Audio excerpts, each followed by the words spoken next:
دو عالم صلی اللہ تعالی علیہ وسلم کا فرمان مبارک ہے، آقا علیہ السلام نے فرمایا تم میں سے بڑا خوش نصیب بندہ وہ ہے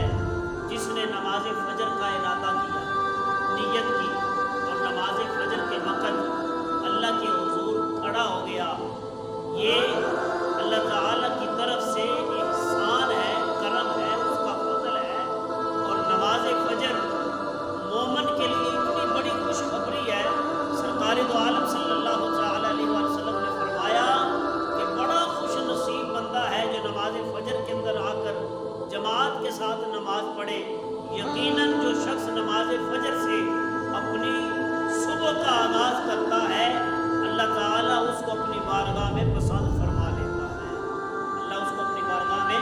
پسند فرما لیتا ہے۔ اور نماز فجر کی برکت اتنی ہے کہ سارا دن وہ اللہ تعالیٰ کے حفظ و ایمان میں رہتا ہے۔ اور پھر نماز فجر کی اس سے بھی بڑی برکت یہ ہے کہ اللہ تعالیٰ اس کی اولاد کو نیک بنا دیتا ہے۔ اس سے بھی بڑی برکت یہ ہے نماز فجر ادا کرنے والے کے لیے کہ اللہ تعالیٰ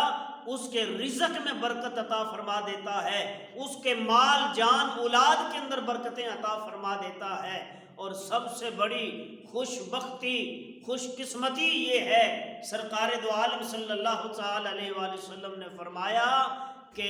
میرا امتی خوش نصیب امتی وہ ہے کہ جس کو اللہ نے سجدے کی طاقت عطا فرما دی، اور جس نے اللہ کی بارگاہ میں سجدہ کیا، سرکار دو عالم صلی اللہ تعالی علیہ وآلہ وسلم نے فرمایا اس کو میرے رب نے اپنی عبادت کے لیے پسند کیا۔